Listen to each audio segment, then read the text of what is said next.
Break even होता है तो मैं बेच के निकलूं या अभी रहने दूं जो इन्वेस्टेड है 60%? अब इस बार मैं उसको वीकली पे लेके जा रहा हूँ क्योंकि मार्केट साइडवेज है, तो ये जो है ना डेली की नॉइज से बचने के लिए मैं मैजिक लाइंस को ना इस पर ही आज वीकली पे दे दूंगा सारी। एग्जिट लेना है, तो उस टाइम पे भी हमें वीकली पे ही ये जो इंडिकेटर्स अभी आपने बताए ये लगा के रखने चाहिए, या हमें? इलियट वेव है ना एक, ये वेव्स की सूरत में स्टॉक मूव कर रहा होता है जिसका नाम है इलियट वेव थ्योरी उसको कहते हैं। तो उसमें पहले 5 वेव्स आती हैं, wave 1, wave 2, wave 3, wave 4, wave 5। जबकि एक शॉर्ट स्विंग खेलने वाले जो है वो तकरीबन डेली पे या 4 आवरली या 1 आवरली पे काम करते हैं। 191 के बाद जाके वहां पे बाय करना चाहिए, क्योंकि वो तो इंडेक्स का लेवल होगा, इंडिविजुअल स्टॉक्स का नहीं तो नहीं नहीं होगा। नहीं नहीं नहीं। अगर आप इन जूम सेशंस का हिस्सा बनना चाहते हैं और अपने स्टॉक से रिलेटेड कोई भी सवाल करना चाहते हैं, या आप टीम स्टॉकिफाई की कोई भी सर्विस लेना चाहते हैं जिसमें swim with Stockify, trade with Stockify, invest with Stockify और इसके साथ हमारी ट्रेनिंग्स और पोर्टफोलियो डिजाइनिंग की सर्विसेज और दीगर सर्विसेज भी, ये सारी चीज़ें आपको एक व्हाट्सएप करने में मिल जाएंगी 0336 2444466। Back to the session. अस्सलाम वालेकुम बस सर, कैसे हैं आप? खैरियत से सर? दुआ आपकी। सर मेरा क्वेश्चन ये था कि जो हम मंथ पे जैसे करेक्शन चल रही है आजकल, जब वो ग्रीन हो मंथ पे तो उसका स्टॉप लॉस भी फिर हम मंथ के हिसाब से करेंगे, क्योंकि अभी तो उसने स्टार्ट लिया है ना मंथ पे। किस चीज का क्वेश्चन पूछ रहे हैं? स्टॉप लॉस मतलब मंथ पे अगर इंडेक्स ग्रीन हो? नो सर, अगर कोई भी शेयर जैसे आजकल करेक्शन चल रही है मंथ पे, तो जब वो हमारा रूल तो ये है ना कि जब वो मंथ पे ग्रीन हो तो ही हम एंट्री लें, चाहे डे पे हो चाहे मंथ पे, वीक पे। मंथ पे ग्रीन होने का मतलब ये है कि फिर आपको जो छोटे टाइम फ्रेम में आप जब भी स्पाइक अप ग्रीन की तरफ जाएगी तो आप उसमें कमा सकते हैं। अगर मंथ ठीक। में रेड होगा तो आपके पास कमाने का चांस बहुत कम है, क्योंकि वो बहुत छोटी मोटी स्पाइक आएगी ग्रीन की। तो जी सर। वो जितनी देर तक उस बड़े टाइम फ्रेम की वो जो मेन वो जो जहां से वो डाउन ट्रेंड में गया है, ये लाल होने की शुरू हुआ, जितनी देर तक वो लेवल ब्रेक नहीं करेगा उस वक्त तक तो वो डाउन ट्रेंड में ही रहेगा। ऐसे ही। उसमें छोटे मोटे पुल बैक्स आते रहेंगे, लेकिन एक उसमें आपको अंदाजा नहीं होगा अनलेस आप रैंको पे खेल रहे हो। तो रैंको पे पता चल जाएगा कि अगर RSI 50 तोड़ा है तो वो जो पुल बैक हो रहा है वो ब्रेकआउट में तब्दील हो जाएगा, ठीक है ना। तो अदरवाइज वो वहीं से 50 को टकरा के फिर वापस नीचे आ जाएगा, तो उसका मतलब है कि वो जाते हुए गिरते हुए स्टॉक में पुल बैक हो रहा है। अच्छा डॉक्टर साहब, मेरा क्वेश्चन ये है जहाँ कि मेरी इन्वेस्टमेंट में से ना तकरीबन जब आपने कहा था कि आप माल बेच दो, बट मैं कुछ तक था तो मैंने जितना मैं बेच सका ऑलमोस्ट 40% मैंने सेल आउट कर दिया, 60% मेरा स्टिल इन्वेस्टेड है। तो आपको क्या लगता है कि अगर कोई मौका मिलता है मैं इसको थोड़ा बहुत ट्रिम रखूं या इसको रहने दूं? मार्केट अगर अच्छे हालात होते हैं एकदम उसमें स्पाइक आती है तो कुछ इन्वेस्टमेंट रहनी चाहिए। लॉस से बुक करना, लॉस से बुक करना जो डॉक्टर है साहब, लॉस तो आपको मैंने कभी बुक समझना नहीं है। किया, नहीं मैं लॉस की बात नहीं कर बस रहा। मैं कह रहा हूँ अगर लेट से ब्रेक इवन होता है तो मैं बेच के निकलूं या अभी रहने दूं जो इन्वेस्टेड है 60%? देखिए मेरी बात सारे सुनिए सारे जो सारे ब्लू चिप्स हैं, एनबीपी, हाँ आप एमसीबी, इस यूबीएल। चीज को अंडरस्टैंड करें कि 191 जब ब्रेक होगा ना मार्केट में, उसके बाद एक ट्रेंड शुरू होगा, यानी कि नई रैली शुरू होगी, ठीक है ना। तो 191 तक या 185 से 190 तक ये जो 5,000 पॉइंट्स का जो एरिया है ना, ये साइडवेज का एरिया है। आप रहेंगे तभी कुछ नहीं कमाएंगे, तो बेहतर है कि क्योंकि ये किसी को नहीं पता चल सकता कि मार्केट में एकुमुलेशन हो रही है कि डिस्ट्रीब्यूशन हो रही है, ये दुनिया का कोई बता नहीं बता सकता। तो फर्ज करें कि अगर ये डिस्ट्रीब्यूशन हो रही है और यहाँ से उन्होंने मार्केट ने डाउन ट्रेंड लेना है, क्योंकि देखिए होता ही है। देखिए एक मैं आपको इसकी मार्केट की जो है ना साइकोलॉजी बताता हूँ। इसमें ये होता है कि जो इलियट वेव है ना एक, ये वेव्स की सूरत में स्टॉक मूव कर रहा होता है जिसका नाम है इलियट वेव थ्योरी उसको कहते हैं। तो उसमें पहले 5 वेव्स आती हैं, wave 1, wave 2, wave 3, wave 4, wave 5। हम वेव 5 के अंदर चल रहे हैं इस वक्त, क्योंकि वेव 1 भी गुजर गई, फिर वेव 2 नीचे आई वो भी गुजर गई, फिर 3 ऊपर गई वो भी गुजर गई, 4 भी नीचे गुजर गई, फिर 5 यानी कि टॉप पे पहुंचे। अब ये जो टॉप है ये तो दुनिया का कोई बंदा नहीं बता सकता कि क्या टॉप। अरे ये चलती जाएगी, लेकिन इसी दौरान डिस्ट्रीब्यूशन भी होगी जहां पे फिर लोग, हमें पता ही नहीं चलेगा, लोग प्रॉफिट बुक करके। तो उसके बाद जब वो नीचे जाएगी ना, तो उसमें वो 3 वेव्स की सूरत में नीचे जाती है, A B C। ए की भी हमें पता होती है कहां तक जाएगी, और उसके बाद पुल बैक का भी पता होता है कहां तक जाएगा। सी का हमें नहीं पता कि कहां तक जाएगा। तो अभी तो ABC आई नहीं, हम वेव 5 को रगड़ी जा रहे हैं, उसको खींची जा रहे हैं ऊपर। तो अब वो हमें तंग भी कर रही है, वो हमें टॉप के ऊपर जाके साइडवेज रखा हुआ है। तो अगर फर्ज करें कि अब जवाब देगी, है वो जो 5-6 चलाने वाले जो लोग हैं उनके पास भी तो पैसा खत्म हो सकता है ना, क्योंकि ये देखें हमारी जो मार्केट है ना ये बहुत शैलो है। इसके अंदर जो एक इंडियन मार्केट है वो trillions and trillions of dollar की मार्केट है, तो उसको हिलाना जुलाना, इतना बड़ा हाथी उसको बड़ा मुश्किल है। तो ये तो सुजुकी कार है, इसको तो 4 बंदे मिलते हैं तो उसके अंदर बिठा लेते हैं। ये होता है कि इनके भी पैसे मुक सकते हैं, इनके भी दाने मुक सकते हैं, तो ये हमें पता नहीं होता कि ये किस टाइम पे बेच के, तो ये जिस तरह आजकल ये पॉलिटिकल इंस्टेबिलिटी फिर शुरू हो गई है, खींचातानी शुरू हो गई है, फौजी कुछ कह रहे हैं, सियासतदान कुछ कह रहे हैं, वो जिनके कंधे पे रख के सियासतदान या जिनके कंधे पे रख के फौजी आए हुए हैं, तो वो अब आपस में ही एक दूसरे को दांत दिखा रहे हैं कि तेरी वजह से ही हो रहा है, तेरी वजह से ही हो रहा है। तो इस सूरत में क्या होगा कि ये जो 4-5 चलाने वाले हैं ये कहेंगे यार इससे पहले हालात थोड़े बहुत तो खराब हो, अभी फिलहाल पैसा निकाल लेते हैं। तो वो क्या होगा कि उसमें ये बेच बूझ के निकल जाएंगे तो हमें पता ही नहीं चलेगा। तो उस लिहाज से फिर मैं ये कह रहा होता हूँ कि ऐसे मौके पे जो है ना आप 50-60-70% कैश पे चले जा करें, 30% तक भी अगर आप इन्वेस्ट करें तो कोई मसला नहीं। और क्योंकि आपके पास दोबारा जब वो ABC चलेगा तो फिर आपको ये दोबारा खरीदने का मौका तो होगा ना। होता यह है कि क्योंकि हम सारा इन्वेस्टेड होते हैं, तो जब ये मार्केट नीचे गिरती है ना तो फिर हमारे पास पैसे नहीं होते बनाने के लिए दोबारा, क्योंकि हम वो इंतजार करते रहते हैं कि हमारे पुराने रेट वापस आए तो फिर हम आगे चलेंगे। तो अगर हमारे पास कैश हो तो हम नीचे से ही प्रॉफिट बनाना शुरू कर देंगे। ये गेम है ना, ये कंप्यूटर गेम है, सीधी बात है। इसके अंदर ना कोई टेंशन लेने की जरूरत है ना ही कुछ और, मतलब है कि ये इसमें खेल है। आप खेल में पैसे बन रहे हैं, आपका कैपिटल गेन आ रहा है, ठीक है ना। तो आपके पास इसका जो खेल के या जो फ्यूल है वो पैसा है, कैश होगा तो हम कुछ बनाएंगे ना उसमें। तो ये आपको ज़हन में रहना चाहिए कि सारा वक्त मेरे हाथ में कैश होना चाहिए, कुछ इसमें खेल है। आप खेल में पैसे बन रहे हैं, आपका कैपिटल गेन आ रहा है, ठीक है ना। तो आपके पास इसका जो खेल के या जो फ्यूल है वो पैसा है, कैश होगा तो हम कुछ बनाएंगे ना उसमें। तो ये आपको ज़हन में रहना चाहिए कि सारा वक्त मेरे हाथ में कैश होना चाहिए कुछ। अब वो 20-30% है, मैं 30 नहीं बेच सकेगा तो नीचे मार्केट 60 पे आ जाएगी तो 40 रुपए तो उसने लॉस कर लिया अपने प्रॉफिट का, असल का ना भी लॉस करे, प्रॉफिट का तो लॉस कर लेगा ना।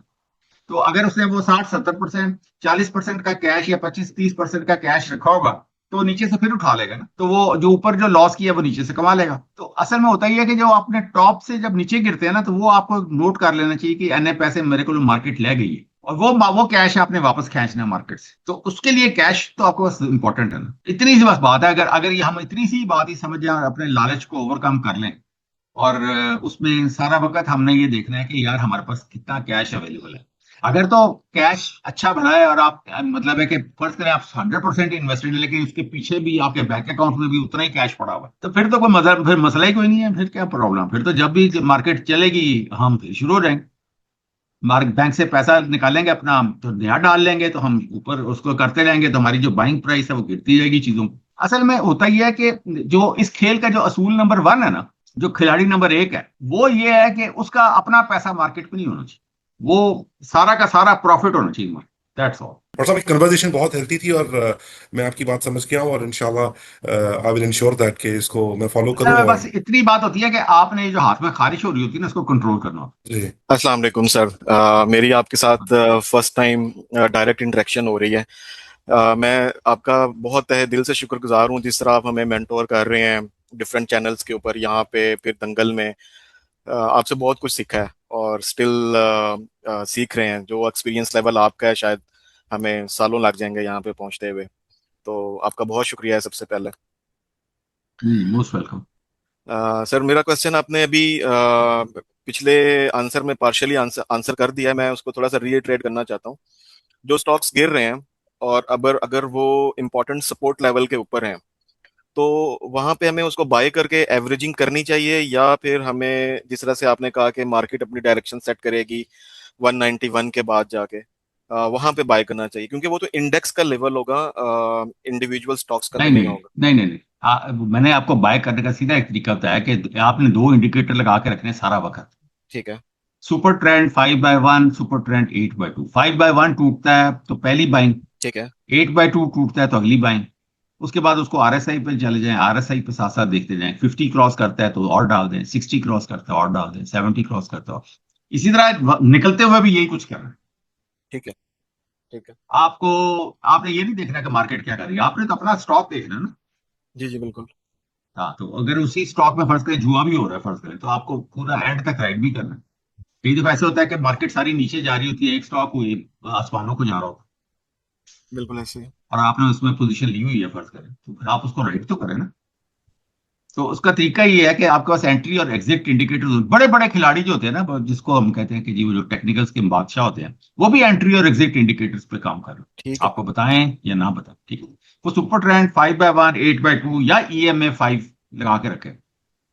जहां पे वो ब्रेक होती है एंटर हो जाए, जहां पे वो पर ब्रेक होती है एग्जिट हो जाए। अच्छा सर, जनरली आप प्रेफर करते हैं वीकली टाइम फ्रेम को और मंथली को, डेली को आप कहते हैं कि जी आप इतनी ज़्यादा वो नहीं देते, लेकिन जब अगर आपने इस तरह से पोजीशन बिल्ड करनी है या एग्जिट लेना है, तो उस टाइम पे भी हमें वीकली पे ही ये जो इंडिकेटर्स अभी आपने बताए ये लगा के रखने चाहिए, या हमें उस वक्त डेली को? रेनको साथ देखें, मेरी बात सुने, रेनको बहुत इंपॉर्टेंट है। अगर वो रेनको 50 से ऊपर नहीं जा रहा RSI, तो उसमें तो पोजीशन बनती ही नहीं है, वो डाउन ट्रेंड में है स्टॉक।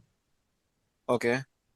हाँ, आपको ट्रेंड भी तो देखना है ना। वो रेनको में जब जैसे ही 50 से क्रॉस करेगा, वहां पे आपने एंट्री लेनी है, हम्म। क्योंकि वो अपना ट्रेंड बदल गया है वहां पे। तो जब वो RSI वहां 50 से नीचे गिरेगा, आपको उसमें भी आउट ही होना है।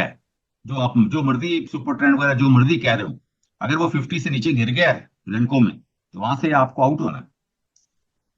जी सर ठीक है। और टाइम फ्रेम हम दोनों पे सिंक रखेंगे, कैंडल स्टिक पे और रेनको पे वीकली पे रखेंगे या डेली पे रखेंगे? नहीं नहीं नहीं नहीं नहीं, रेनको तो डेली और आवरली के अलावा हम देखते ही नहीं जी सर जी। कैंडल स्टिक पैटर्न्स तो मैं वीकली पे देख रहा हूँ, तो मेरा वही है। कंफ्यूजन थी कि रैनको इतने बड़े पे पैटर्न देखना मुनासिब रहेगा या नहीं रहेगा।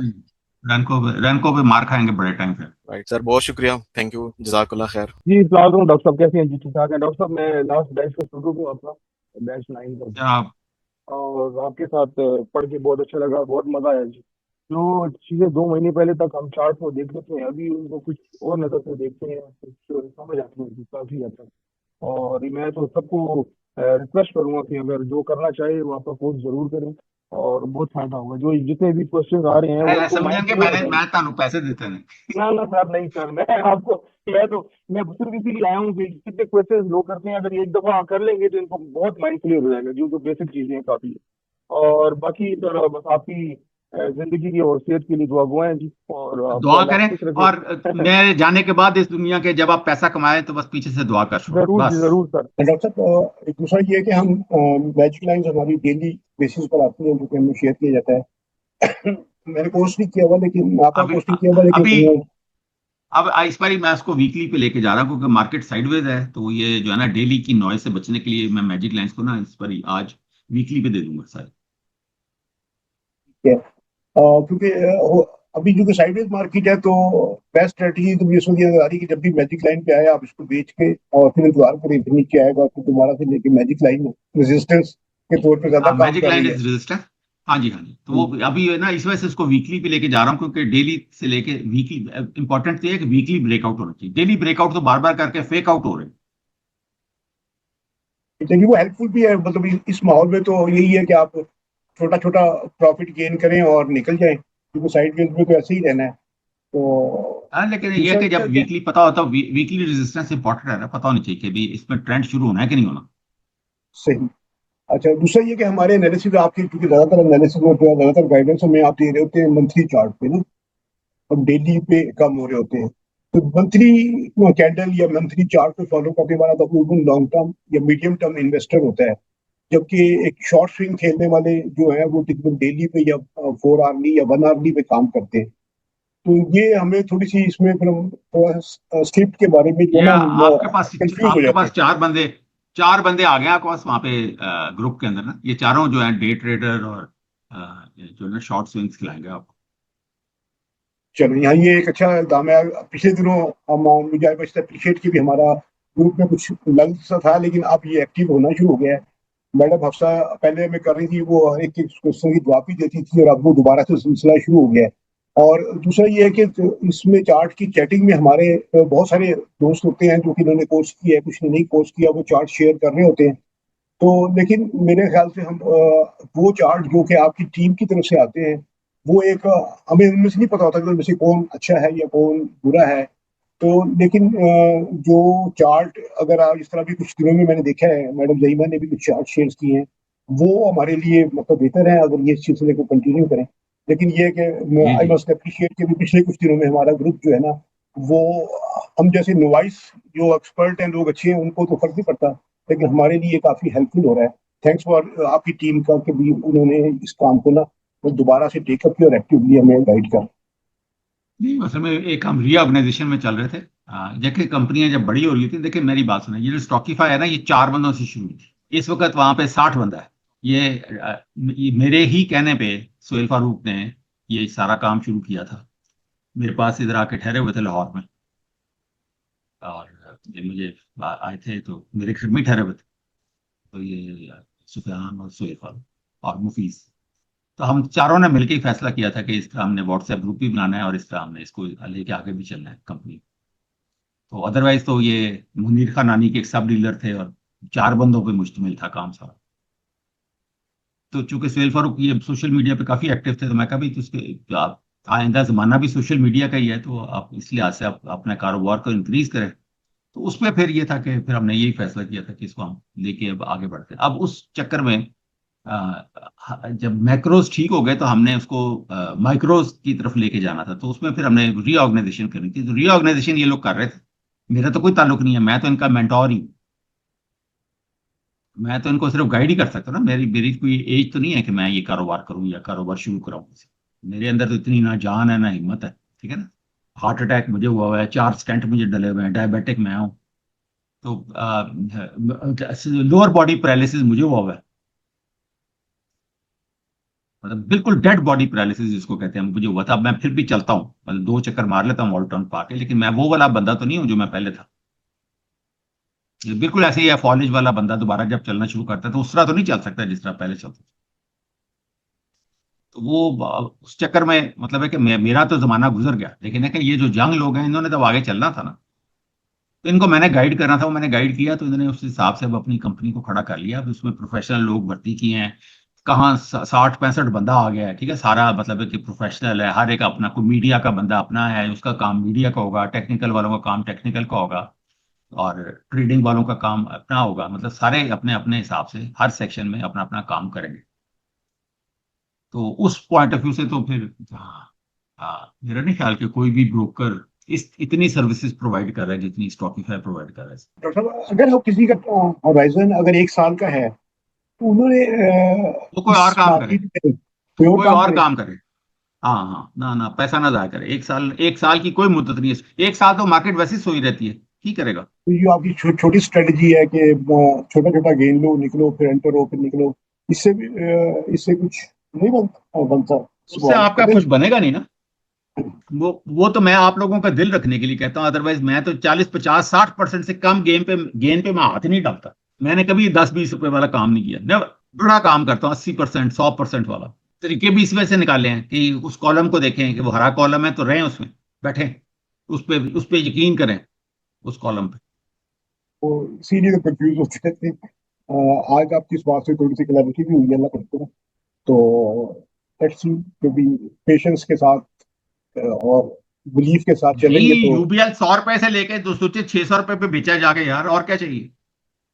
दो ढाई सही। सालों में उस कॉलम पे ही बैठे थे ना, बैंक ऑफ पंजाब में उसी कॉलम पे बैठे थे। चलो, अल्लाह ताला हमें भी मौका दे इस तरह का।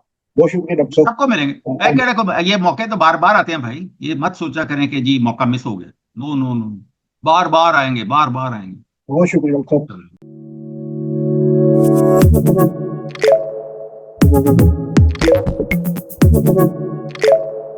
साहब।